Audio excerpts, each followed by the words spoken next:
আমরা আজকে মিলিত হয়েছি বিশ্বের সর্বশ্রেষ্ঠ লোকপ্রিয় জনপ্রিয় নেতা, আমাদের দেশের 140 কোটি মানুষের গর্বের এবং হৃদয়ের প্রধানমন্ত্রী শ্রী নরেন্দ্র দামোদর দাস মোদী, যিনি অতীতের সব রেকর্ড ভেঙে দিয়ে একটানা সর্বোচ্চ দিন প্রধানমন্ত্রী থাকার এক ঐতিহাসিক রেকর্ড তৈরি করেছেন। তার 12 বছর সম্পূর্ণ হওয়ার উদ্দেশ্যে তার জনকল্যাণ, দেশ সেবা এবং ভারতবর্ষকে পুনর্নির্মাণের ক্ষেত্রে যে অগ্রণী ভূমিকা তিনি রেখেছেন সে বিষয়ে উল্লেখ করার জন্য। শুধুমাত্র 12 বছর পূরণ নয়, যিনি নিজেকে প্রধানমন্ত্রী হিসেবে বলতে ভালোবাসেন না, প্রধান সেবক হিসেবে বলতে ভালোবাসেন, সেই মাননীয় প্রধানমন্ত্রী তার মুখ্যমন্ত্রী এবং প্রধানমন্ত্রী হিসেবেও এই বছর অক্টোবর মাসে 25 বছর পূর্ণ করবেন। স্বাভাবিকভাবে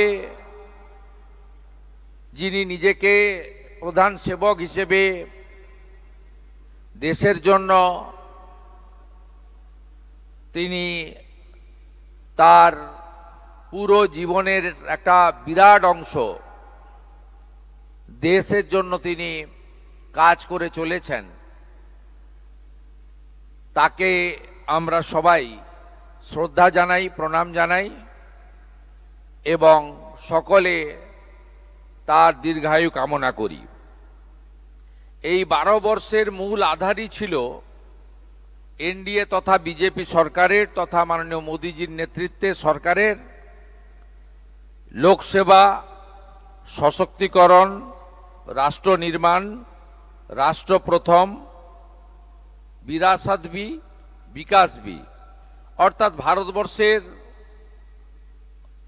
যে বিরাসত, যে ঐতিহ্য, তাকেও ধরে রাখা, এগিয়ে নিয়ে যাওয়া এবং তার সঙ্গে প্রগতি এবং বিকাশ সেটাকেও অগ্রাধিকারের ভিত্তিতে নিয়ে যাওয়া। আমরা যদি রাষ্ট্র নির্মাণ এবং রাষ্ট্রকে এগিয়ে নিয়ে যাওয়ার ক্ষেত্রে তার যোগদান, অবদান এবং কৃতিত্বকে সামনে তুলে ধরি, তাহলে দেখবেন অসংখ্য উদাহরণ আমাদের সামনে রয়েছে। আমরা একটু আগে একটি ছোট্ট প্রদর্শনীর উদ্বোধন করেছি। এই প্রদর্শনীতে ওনার সমস্ত জনহিতকর, জনকল্যাণমূলক কাজ, যা বিশ্বাস, উন্নয়ন এবং জনকল্যাণের ভিত্তির উপরে দাঁড়িয়ে আছে, তার সবটা দিতে গেলে আমাদের বড় মাঠে যেতে হবে। তার মধ্যেও যে উল্লেখযোগ্য বিষয়গুলো তিনি ভারতবর্ষে করেছেন, সেটা পরিকাঠামোগত উন্নয়নে হতে পারে, জাতীয় সড়ক নির্মাণে হতে পারে, রেলপথ সম্প্রসারণে হতে পারে, নতুন বিমানবন্দর নির্মাণে হতে পারে, আধুনিক মানের শিক্ষা প্রতিষ্ঠান আইআইটি, আইআইএম ইত্যাদি নির্মাণে হতে পারে, অথবা এইমসের মতো অসংখ্য হসপিটাল এবং জেলায় জেলায় মেডিকেল কলেজ নির্মাণের মতো হতে পারে। এগুলো তো অসংখ্য অসংখ্য উদাহরণ আছে। এর বাইরেও পণ্ডিত দীনদয়াল উপাধ্যায়ের যে একাত্ম মানববাদ, তাকে প্রকৃতপক্ষে কার্যকর করার কাজ মাননীয় প্রধানমন্ত্রী করেছেন। তার সময়কালে বিশেষ করে নারী শক্তি বন্ধন, লাখপতি দিদি থেকে শুরু করে তার যে মূল 5টি উন্নয়নমূলক কাজ তিনি করেছিলেন, তার মধ্যে স্বচ্ছ ভারতের আওতায় দেশব্যাপী 14 কোটি শৌচালয় নির্মাণ, যা আমাদের মা বোন দিদিদের লজ্জা নিবারণের ক্ষেত্রে একটি উল্লেখযোগ্য মাইলস্টোন। দ্বিতীয় কর্মসূচিতে তিনি প্রধানমন্ত্রী আবাস যোজনা যা আজকে 5 কোটি ছুঁই ছুঁই, সেই প্রধানমন্ত্রী আবাস যোজনার বাড়ির মালিক তিনি আমাদের মা বোন দিদিদের করেছেন। অর্থাৎ সরকার বা পঞ্চায়েতের সঙ্গে আবাস যোজনার এগ্রিমেন্ট ওই বাড়ির যিনি সিনিয়র মহিলা তার সঙ্গে হয়েছে, এটাও একটা উল্লেখযোগ্য দিক। এর বাইরেও 82 কোটি মানুষকে প্রধানমন্ত্রী অন্ন সুরক্ষা যোজনার মধ্য দিয়ে তাদের প্রত্যেক মাসে ফ্রি রেশন দেওয়া, এটাও একটা উল্লেখযোগ্য দিক, আপনারা জানেন। এর সাথে জল জীবন মিশনের নলে জল, পরিশ্রুত পানীয় জল এবং পিএম কিষাণ সম্মান নিধি, প্রধানমন্ত্রী সূর্য ঘর, অসংখ্য এই ধরনের উদাহরণ রয়েছে। সেক্ষেত্রে আমাদের একাত্ম মানববাদের সঠিক প্রয়োগ এবং নারী শক্তিকে তাদের যে প্রয়োজনীয়, যারা মূলত সংসার পরিচালনা করেন, তাদের যে মূল সুবিধাগুলি তিনি এই তার বিশ্বাস, উন্নয়ন এবং জনকল্যাণের 12 বছরে তিনি পৌঁছে দেওয়ার চেষ্টা করেছেন। আমরা শুধু তাই নয়, আমাদের মহিলাদের 1/3 লোকসভা বিধানসভায় সংরক্ষণ দেওয়ার ক্ষেত্রে বলুন, অথবা নারী নিরাপত্তার ক্ষেত্রে একাধিক আইন এবং উদ্যোগ গ্রহণ করার মধ্য দিয়ে মাননীয় প্রধানমন্ত্রী ভারত মাতাকে আরো সুরক্ষিত করেছেন, এগিয়ে নিয়ে গেছেন।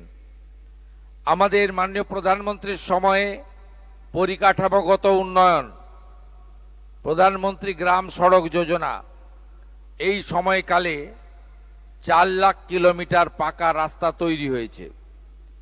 অন্নদাতা কৃষকরা, তাদের জন্য পিএম কিষাণ সম্মান নিধি শুধু নয়, একাধিক কর্মসূচি এই সময়ে দেখা গেছে।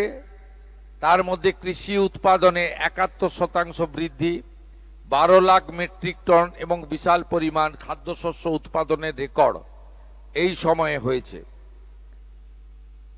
সার সহ তাদের উৎপাদিত কৃষিজ ফসলের উপযুক্ত দাম, এমএসপি, এটা একটা কৃষকদের ক্ষেত্রে ঐতিহাসিক মাইলস্টোন বলে আমরা মনে করি। দুগ্ধ উৎপাদনকারী সবচেয়ে বৃহৎ দেশ হিসেবে ভারতবর্ষকে তিনি সামনে এনেছেন। এই সময়কালে 61.8% দুগ্ধ উৎপাদন বৃদ্ধি পেয়েছে, যা সর্বমোট 247 মিলিয়ন টনেরও বেশি হয়ে গেছে এই সময়কালে। প্রধানমন্ত্রী কৃষি সিঁচাই যোজনা, এইটার মধ্য দিয়ে যে এলাকাতে সেচের ব্যবস্থা নেই, যে এলাকায় কৃষকরা কেবলমাত্র বর্ষার জলের উপরে নির্ভর করে, আজকে সেখানেও ওই উল্লেখযোগ্য সাফল্য আমরা পেয়েছি। জাতীয় সড়ক নির্মাণে আপনারা জানেন 2014 সালে মোট 91,287 কিলোমিটার জাতীয় সড়ক ছিল। আজ সেই নেটওয়ার্ক বৃদ্ধি পেয়ে 1.46 লাখ কিলোমিটারেরও বেশি হয়েছে। এবং 14 সালে যেখানে প্রতিদিন জাতীয় সড়ক নির্মাণের গড় ছিল 11.6 কিলোমিটার, আজকে সেই গড় 3 গুণ বৃদ্ধি পেয়ে 34 কিলোমিটার প্রতিদিন হয়েছে। দুর্গম এলাকাগুলিতে উন্নয়ন, চেনা ব্রিজ, নতুন পাম্বান ব্রিজ এবং অটল টানেলের মতো অসম্ভবকে সম্ভব করার কাজ এই সময়কালে হয়েছে। 2014 সালে রেলের আধুনিকীকরণ একটি স্বপ্ন ছিল। ভারতীয় রেলের 99.4% বেশি ব্রডগেজ বিদ্যুতায়ন সম্পন্ন হয়েছে দেশ জুড়ে 1317টি বেশি রেল স্টেশন অমৃত ভারত স্টেশন যোজনার অন্তর্ভুক্ত করে আধুনিক মানের রেল স্টেশন তৈরি করা হয়েছে। এর বাইরেও বিশ্বমানের মাল্টি মডাল কানেক্টিভিটি তৈরি করেছে রেল, এবং বন্দে ভারতের মতো ট্রেনগুলি আজকে অত্যন্ত দ্রুততার সঙ্গে ভারতবর্ষের এক প্রান্তকে অন্য প্রান্তের সঙ্গে সংযোগ করছে। এখন অবধি 164টির বেশি বন্দে ভারত এক্সপ্রেস ট্রেন তৈরি হয়েছে।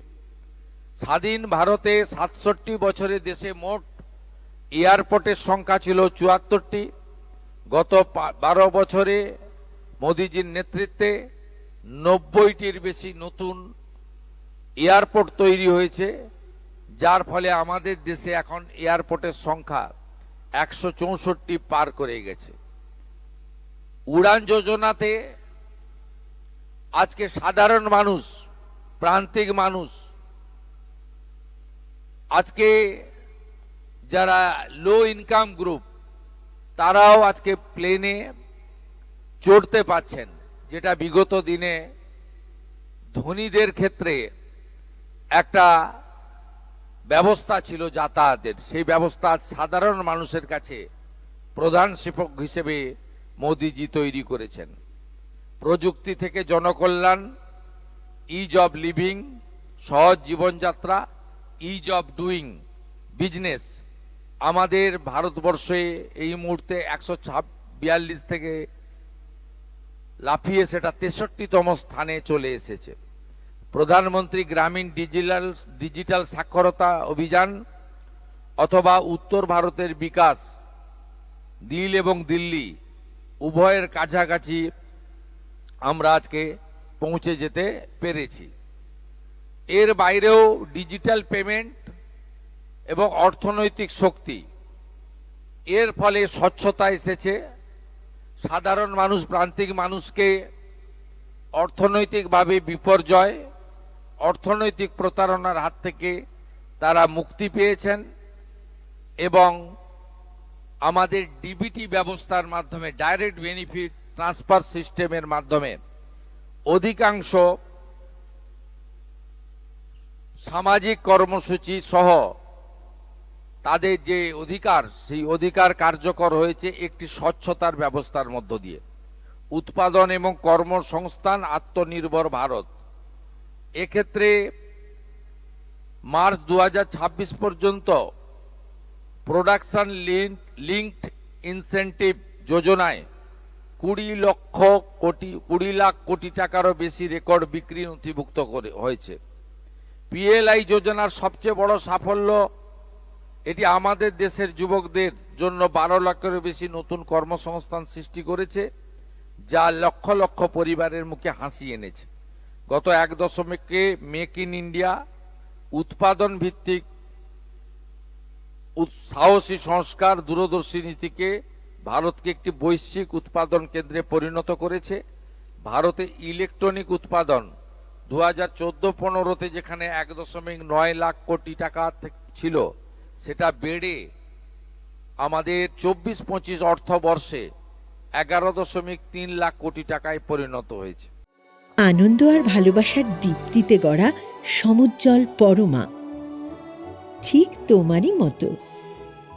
শ্যাম সুন্দর কোম্পানি জুয়েলার্স, আগরতলা, উদয়পুর, ধর্মনগর, কলকাতা।